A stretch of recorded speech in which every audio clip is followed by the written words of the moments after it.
Faith and Wisdom, Stewarding God's Wealth. Ang tunay na alagad ni Kristo ay tapat at matalino sa paggamit ng kayamanang pinagkatiwala sa Kanya ng Diyos at ginagamit ito para sa mga bagay na may eternal value. Ang bawat biyaya na tinatanggap natin, maging ito'y kayamanan, ari-arian, katalinuhan o oras, ay hindi lamang para sa sariling kasiyahan. Ito ay pagtitiwala ng Diyos. At ang pagtitiwalang ito ay hindi sinusukat sa dami ng tinanggap, kundi sa kung paanong ito'y ginagamit. Ang pananampalataya ay nagtutulak sa atin upang kilalanin ng Diyos bilang tunay na pinagmulan ng lahat ng bagay. Habang ang karunungan ay nagbibigay sa atin ng kaalaman at direksyon kung paano dapat gamitin ang mga ito para sa layunin ng Diyos. Ang taong may pananampalataya at karunungan ay hindi nagpapadala sa tukso ng luho, hindi nagpapasikat at hindi nag-aaksaya. Sa halip, ginagamit niya ang bawat yaman para sa mga layuning may panghabang buhay na halaga, tulad ng pagtulong sa nangangailangan, pagpapalaganap ng ebanghelyo, pagtatayo ng relasyon at pagpapalago ng pananampalataya ng iba. Panalangin. Panginoon, salamat po sa lahat ng yaman, nakikita man o hindi, na ipinagkatiwala mo sa akin. Nais ko pong maging tapat at matalino sa paggamit nito. Huwag mo pong hayaang mawalan ako ng direksyon, kundi patuloy na akayin mo ako sa tamang pamamahala, na sa bawat hakbang, bawat desisyon at bawat paggasta, makita nawa ang iyong kalooban. Gamitin mo ang buhay ko bilang daluyan ng iyong pag-ibig at kabutihan, upang ang mga bagay na pansamantala ay maging bahagi ng walang hanggang layunin. Amen. Ang financial problem ay hindi lang money issue. Madalas, ito ay heart and mindset issue. Kapag pinag-uusapan ang financial problem, kadalasan iniisip natin na ang solusyon ay dagdag na kita o pagbabawas ng gastos. Pero sa totoo lang, madalas na ang ugat ng problema ay nasa puso at kaisipan. Maling pagtingin sa pera bilang pangunahing tagapagligtas, kakulangan sa disiplina at self-control, pagkakaroon ng takot, inggit o pagiging sakim. O minsan, ayaw nating magtiwala sa Diyos sa aspeto ng ating pananalapi. Ayon sa Lucas 16 verse 1-13, sa talinhaga ng tusong katiwala, tinuturo ni Jesus ang kahalagahan ng pagiging matalino at tapat sa mga bagay na ipinagkatiwala sa atin. Kahit ito'y pera ng mundo, hindi niya pinuri ang katiwala dahil sa kanyang pandaraya, kundi dahil sa kanyang katalinuhan sa pagplano. Ipinapaalaala niya na kung hindi tayo mapagkakatiwalaan sa panandaliang kayamanan, paano tayo pagkakatiwalaan ng tunay na kayamanang espiritual? Lucas 16 verse 13, walang aliping makapaglilingkod sa dalawang Panginoon. Hindi ninyo maaaring paglingkuran ang Diyos at ang kayamanan. Mensahe. Ang pera ay hindi masama, isa lamang itong kasangkapan, ngunit kung hindi tama ang ating puso't kaisipan, ang pera ang maghahari sa atin, imbis na tayo ang magdala nito para sa layunin ng Diyos. Kaya mahalaga ang disiplina, kaalaman, at higit sa lahat, ang tamang pananaw ayon sa salita ng Diyos. Panalangin. Amang nasa langit, salamat po sa biyaya ng buhay, kakayahan, at mga bagay na ipinagkatiwala mo sa akin. Inaamin kong may mga panahon na naging pabaya ako o mas pinairal ko ang takot, inggit, o labis na pagkadesidido na magkamal ng yaman.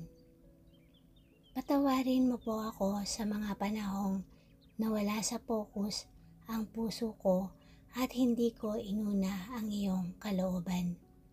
Panginoon, turuan mo akong maging tapat na katiwala, matalino sa paghawak ng yaman, may disiplina sa paggasta at may pananampalataya na ikaw ang tunay kong tagapaglaan.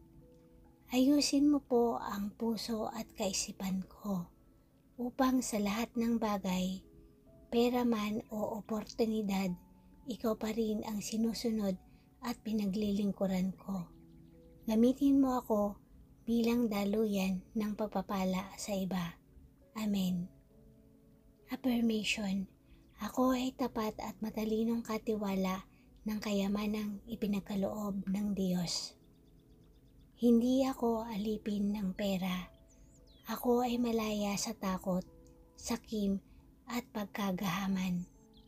Sa tulong ng Diyos, natututo akong gumamit ng pera para sa mga bagay na may eternal value.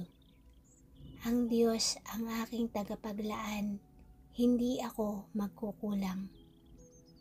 Pinipili kong paglingkuran ang Diyos, hindi ang kayamanan.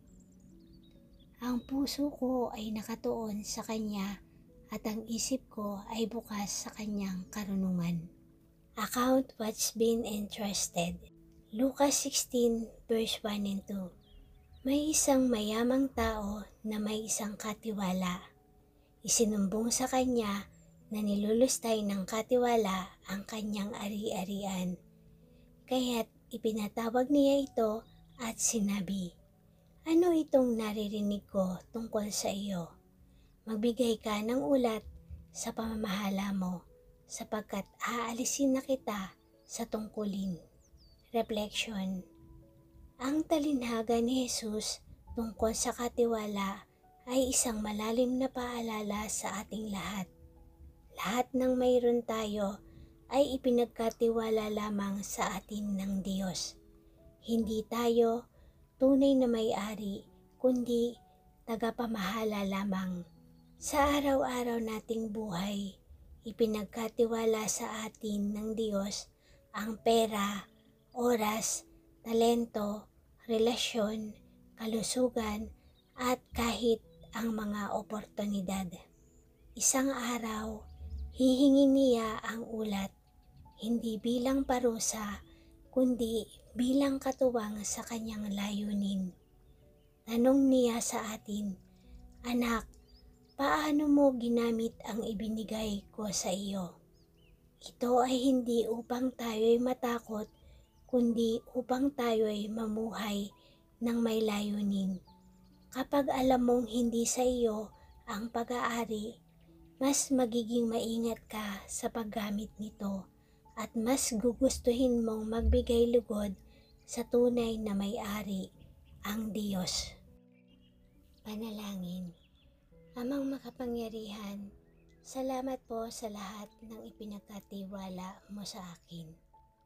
Bigyan mo po ako ng pusong tapat, isipang matalino, at espiritong handang sumunod sa iyong kalooban. Nais ko pong gamitin ang bawat ari-arian, talento, at oportunidad upang ikaw ay maparangalan. Gabayan mo ako upang sa araw ng pagsingil, ako ay matagpo ang tapat at karapat-dapat. Amen. Affirmation: ako ay katiwala ng Diyos, tapat, masinop, at mapanagot. Ginagamit ko ang mga ipinagkaloob sa akin para hindi sa pansariling kapakanan, kundi para sa kaluwalhatian ng Diyos. Araw-araw ay pagkakataon upang mamuhay ng may layunin at pananagutan. Ang aking halaga ay hindi nasusukat sa dami ng ari-arian, kundi sa katapatan kong pamahalaan ang mga ito. Ako ay accountable sa Diyos at tapat siyang tumutulong upang magampanan ko ang aking tungkulin. Awit 24 verse 1. Ang lupa ay sa Panginoon at ang lahat ng narito, ang sanlibutan at silang naninirahan dito. Reflection. Ang talatang ito ay malinaw na paalaala ng ultimate ownership ng Diyos. Hindi lang ang likas na yaman ng mundo ang Kanya, kundi pati tayong lahat na naninirahan dito. Ibig sabihin, wala tayong pag-aari na tunay nating pagmamay-ari. Lahat ay ipinahiram lamang sa atin at darating ang panahon na tayo ay mananagot kung paano natin ginamit ang mga ito. Hindi lang ito usapin ng pera o kalikasan, pati ang ating mga desisyon, relasyon, katawan, oras at trabaho. Lahat ng ito ay bahagi ng mundo na pag-aari ng Diyos. Tayo ay hindi boss, kundi katiwala. At bilang katiwala, tinatawag tayong mamuhay ng may pananagutan, may disiplina at may layunin na nagpaparangal sa Diyos. Panalangin. Panginoon, salamat sa paalaala na ikaw ang tunay na may-ari ng lupa, ng sanlibutan at ng aming mga buhay. Patawad po kung minsan ay inangkin ko ang mga bagay na ipinagkatiwala mo lamang sa akin. Tulungan mo akong mamuhay bilang tapat na katiwala, masinop, mapagpakumbaba at may malasakit sa kapwa at sa mundo. Ialay ko sa iyo ang aking puso, ang aking panahon, ang aking mga ari-arian at maging ang mga plano ko sa buhay. Sa lahat ng ito, ikaw nawa ang maluwalhati. Amen. Affirmation. Ang lahat ng bagay ay pag-aari ng Diyos. Ako ay katiwala lamang. Ginagamit ko ang aking oras, yaman at buhay ayon sa layunin ng Diyos. Hindi ako alipin ng material na bagay, ako'y malaya sa Kanya. Araw-araw akong namumuhay ng may pananagutan at pasasalamat. Ang Diyos ang may hawak ng sanlibutan, kaya't ako'y may kapanatagan. Key truth. Kung tayo'y steward, ibig sabihin, may pananagutan tayo. Lahat ng ginagawa natin sa pera, sa maliit o sa malaki, ay may kahihinatnan sa harap ng Diyos. Hindi ito simpleng usaping pera lang yan, kundi usaping katapatan, disiplina at pananampalataya. Ang pagiging katiwala ay may kakibat na accountability. Tapat ka ba sa paggastos? Marunong ka bang maghintay, mag-ipon o magbigay? Ginagamit mo ba ang yaman para sa layunin ng Diyos o para lang sa sarili mong interes? Kahit walang nakakakita, nakikita ng Diyos ang puso mo. Hindi niya hinahanap ang pagiging mayaman, hinahanap niya ang pagiging tapat. Panalangin. Panginoon, salamat sa paalaala na ako'y hindi may-ari, kundi katiwala lamang. Turuan mo kong maging tapat sa maliit man o malaki. Huwag mo pong hayaang makalimot ako na ang bawat sentimo ay may layunin at ako'y mananagot sa iyo sa paggamit nito. Bigyan mo ako ng karunungan, disiplina at puso na laging handang sumunod sa iyong kalooban. Sa pangalan ni Jesus, Amen. Affirmation: ako ay katiwala ng Diyos. May pananagutan ako sa lahat ng hawak ko. Ang pera ko ay hindi lang para sa akin. Ito'y para sa layunin ng Diyos. Sa maliit man o malaki, pipiliin kong maging tapat.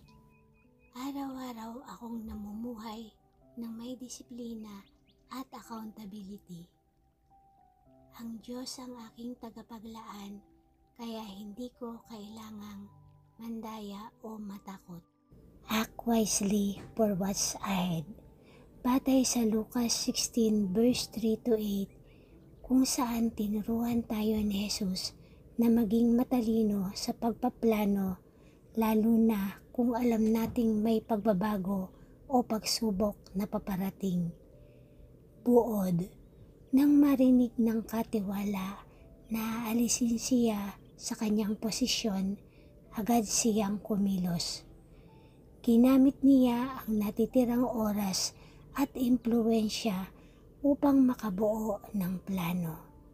Bagamat may pagkukulang siya sa tapat na pamamahala, pinuri pa rin siya ng kanyang Panginoon dahil sa kanyang katalinuhan sa pag-iisip ng maagang hakbang. Reflection: ang katalinuhan ay hindi lang nasa talino, nasa pananaw at paghahanda. Kung alam mong darating ang pagsingil, kung alam mong may pagbabago sa hinaharap, bakit ka magpapabaya? Hindi natin kontrolado ang lahat, pero may pananagutan tayo sa kung paano tayo naghahanda. Marunong ka bang magplano para sa pamilya mo? Marunong ka bang mag-invest sa mga bagay na may eternal value? At gumagawa ka ba ng paraan habang may oras pa? Ang totoong katiwala ay hindi kampante. Alerto siya, marunong dumiskarte, pero may takot sa Diyos. Hindi siya bulag sa darating, kundi handang-handa sa isip, sa puso at sa gawa. Key lesson: hindi sapat na mabait ka lang, dapat matalino ka ring katiwala.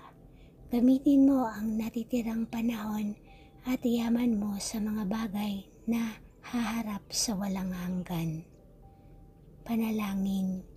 Amang mapagmahal, salamat po sa pagkakataong ito upang muling mapaalalahanan na ang oras, yaman at buhay na ito ay hindi panghabang buhay. Tulungan mo po akong maging matalinong katiwala, hindi kampante, hindi pabaya, kundi alerto at handang kumilos ayon sa iyong layunin.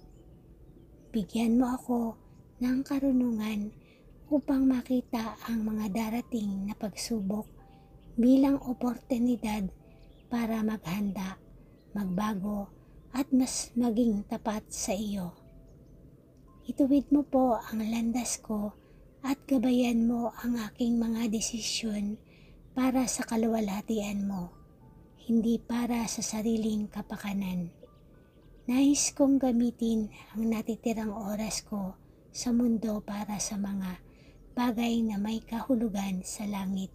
Sa pangalan ni Jesus, Amen. Affirmation: ako ay matalinong katiwala, gumagawa ng tamang hakbang habang may panahon pa. Pinipili kong maghanda ngayon para sa darating na kinabukasan. May karunungan ako mula sa Diyos upang mamuhay ng may layunin at pananagutan. Ang mga desisyon ko ay hindi batay sa takot, kundi sa pananampalataya at kaalaman. Ako ay alerto, maingat at mapagkakatiwalaan, isang katiwalang ginagamit ang lahat ng taglay para sa mga bagay na may eternal value. Lucas 16 verse 8-9.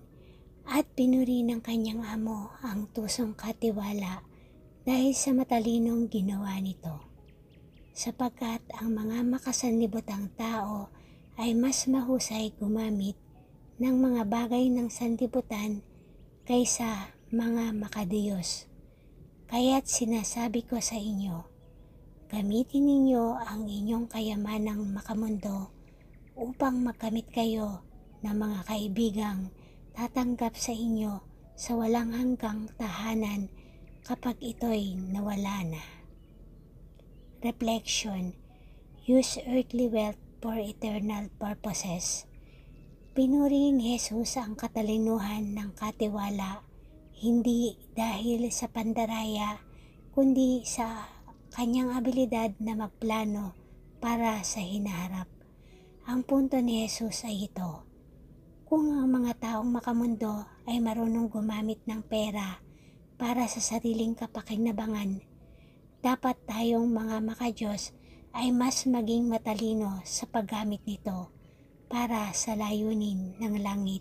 Ang pera ay hindi masama, ngunit ito ay isang pansamantalang kasangkapan. Gamitin ito upang magtanim ng kabutihan, magbahagi sa nangangailangan, maglingkod sa simbahan, magtayo ng relasyon na tumuturo kay Kristo.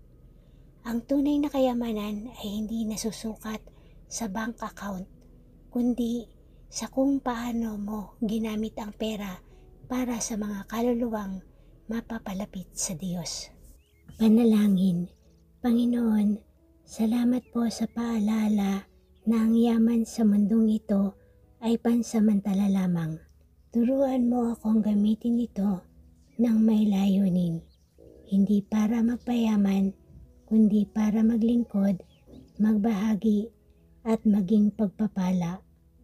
Bigyan mo po ako ng pusong bukas palad at isipang marunong magplano.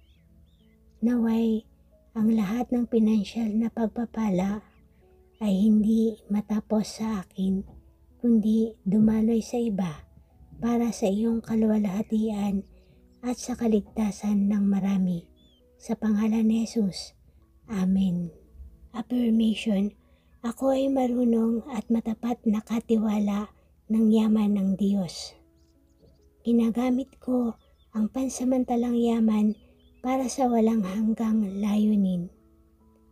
Ang pera ko ay instrumento ng pagmamahal, pagbibigay at misyon. Hindi ako alipin ng kayamanan. Ako ay daluyan ng biyaya. Ang layunin ko ay hindi lang yumaman, kundi maging bahagi ng gawain ng langit sa lupa. Susi sa katotohanan. Masipag ka man, kung hindi ka tapat, mawawala rin ang bunga. Sa kabilang banda, ang taong tapat, kahit simple lang ang ginagawa, ay binabasbasan ng Diyos, sapagkat ang katapatan ay mas mahalaga kaysa abilidad sa kanyang paningin.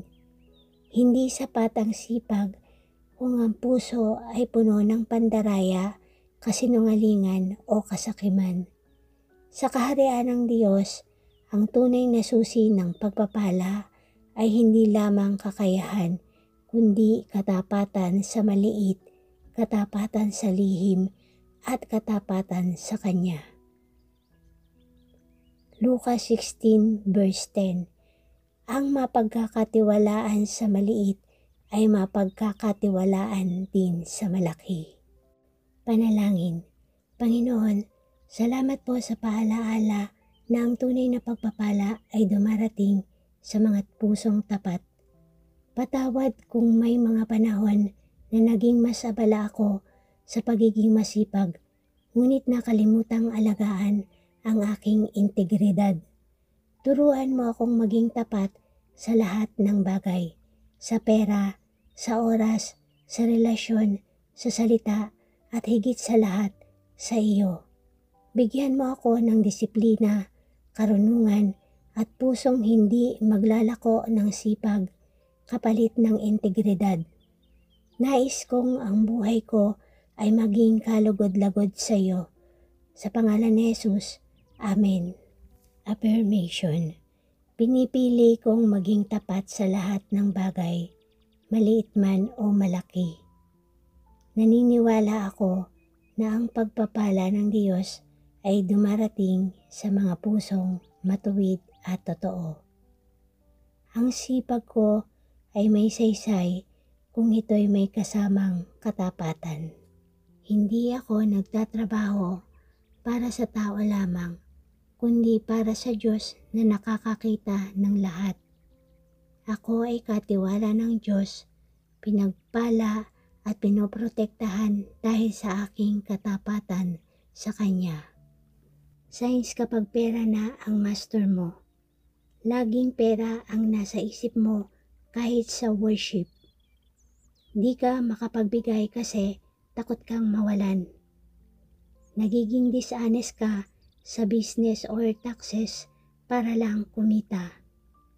Laging trabaho, walang panahon sa Diyos o pamilya. Kuripot sa ministry pero malakas sa luho. Nawiwiwi sa oras ng offering time. Lagi kang stress sa pera. But when God is your master, you trust Him for provision. You give joyfully and generously. You use money to bless, not to boast. You are sad kapag hindi ka nakakapagbigay. Marunong kang magbigay kahit simple lang. Financial health starts with the heart. Maraming tao ang akala ay maayos ang buhay basta't dumami ang pera. Pero ang totoo, kahit gaano pa kalaki ang kita, kung mali ang puso, kulang pa rin, magulo pa rin, at laging kapos. Ang puso ang ugat ng ating mga desisyon sa pera. Kung may takot, magiging kuripot o sobrang kontrolado. Kung may inggit, laging maghahabol ng gusto ng iba. Kung may pride, gagastos para lang magpasikat. Pero kung may tiwala sa Diyos, may kapayapaan kahit hindi sobra. Kaya't ang tunay na financial health ay hindi lang balance sheet, ito ay heart check. Mateo 6 verse 21, sapagkat kung nasaan ang iyong kayamanan, naroon din ang iyong puso. Panalangin. Panginoon, salamat po sa paalaala na ang tunay na kasaganahan ay nagsisimula sa isang pusong nakaayos sa iyo. Patawarin mo po ako kung minsan ay hinayaan kong ang takot, inggit o pride ang magdikta ng mga desisyon ko sa pera. Ayusin mo po ang puso ko, linisin mo ito at turuan akong magtiwala sa iyo higit sa anumang kayamanan. Gamitin mo ang pera hindi para mahulog ang puso ko sa mundo, kundi para lalo akong mapalapit sa iyo. Ikaw ang aking provider at sa iyo ko ibinibigay ang lahat. Amen. Affirmation. Ang pera ay hindi ang pundasyon ng kapayapaan. Ang Diyos ang aking seguridad. Ako ay pinagpapala dahil ang puso ko ay nakatuon sa Kanya, hindi sa kayamanan. Pinipili kong magdesisyon ayon sa pananampalataya, hindi sa takot. Ang tunay kong kayamanan ay nasa relasyon ko sa Diyos. Araw-araw, pinapalaya ako ng Diyos mula sa pagmamahal sa pera at tinuturuan akong mamuhay ng may layunin at kapayapaan. Ang financial health ay hindi lang tungkol sa pera. It's about your heart. Jesus is not after your wallet. He is after your worship. Reflection. Marami ang nag-aakalang kapag usapang pera, gusto lang ng Diyos ang giving. Pero sa totoo lang, hindi pera ang tunay na habol ni Jesus, kundi ang puso mo. Ang paraan ng paghawak mo sa pera ay refleksyon ng kung sino ang laman ng puso mo. Kapag mas mahal mo ang pera kaysa sa Diyos, nahahati ang puso mo. Kapag inuuna mo ang Diyos kaysa sa pera, ang iyong pagbibigay ay nagiging pagsamba. Kaya't ang financial health ay hindi lamang tungkol sa savings, income o investments. Ito ay sukatan ng iyong tiwala, pananampalataya at pagsunod sa Diyos. Lucas 16 verse 13. No one can serve two masters. You cannot serve both God and money. Panalangin. Panginoon, salamat sa paalaala na ang tunay na layunin mo ay hindi ang laman ng aming bulsa, kundi ang laman ng aming puso. Gusto mong ikaw ang maging sentro ng lahat, pati sa paraan ng aming paggasta, pagbibigay at pag-iimpok. Linisin mo ang puso ko sa mga maling pagtanaw sa pera. Turuan mo akong mamuhay ng may disiplina, pagtitiwala at bukas palad na pagsamba. Hindi ko nais paglingkuran ang kayamanan. Nais kong sambahin ka ng buong katapatan. Sa pangalan ni Jesus. Amen. Affirmation. Ang puso ko ay pag-aari ni Jesus, hindi ng pera. Hindi ko sinusunod ang pera. Sinusunod ko ang Diyos na aking tagapagkaloob. Ang bawat desisyon ko sa pananalapi ay isang anyo ng aking pagsamba. Ang Diyos ang una sa aking puso at Siya ang aking tunay na kayamanan. Pinili kong maging tapat na katiwala dahil ang buhay ko ay alay sa Kanya. Matthew 6 verse 33. Ngunit hanapin muna ninyo ang kaharian ng Diyos at ang Kanyang katuwiran, at ang lahat ng mga bagay na ito ay idaragdag sa inyo. Reflection. Sa panahon ngayon na maraming iniisip tungkol sa pera, bills at kinabukasan, madaling mahulog ang puso natin sa paghabol sa mga bagay ng mundo. Pero malinaw ang turo ni Jesus.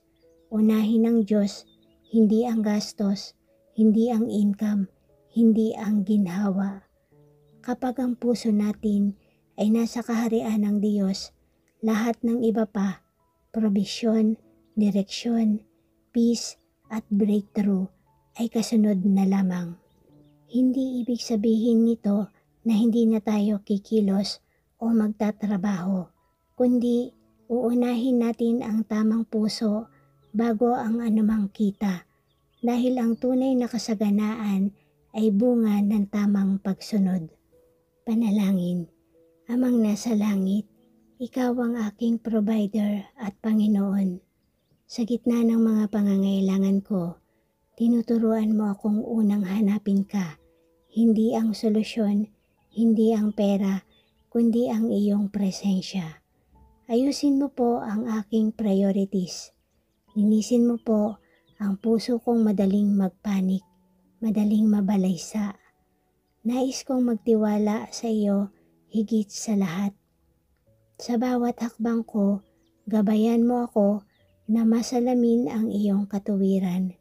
Salamat dahil sa iyong kabutihan, lahat ng kailangan ko ay darating sa tamang panahon. Sa pangalan ni Jesus. Amen. Affirmation. Inuuna ko ang Diyos, kaya hindi ako mawawalan. Hindi ko kailangang habulin ang pera. Habang inuuna ko si Lord, Siya ang nagdadala ng lahat ng kailangan ko. Ang puso ko ay nakatuon sa Kanyang kaharian, kaya ako'y nasa tamang direksyon. Ako'y pinagpapala hindi dahil sa sarili kong gawa, kundi dahil sa katapatan ng Diyos. Sa gitna ng takot at kakulangan, pinipili kong magtiwala sa Kanya muna. Kapag nabago ang pananaw mo sa pera, mababago rin ang direksyon ng buhay mo. Hindi lang ito tungkol sa financial literacy, ito ay tungkol sa spiritual integrity. Hindi lang ito tungkol sa income level, ito ay tungkol sa trust level mo kay Lord.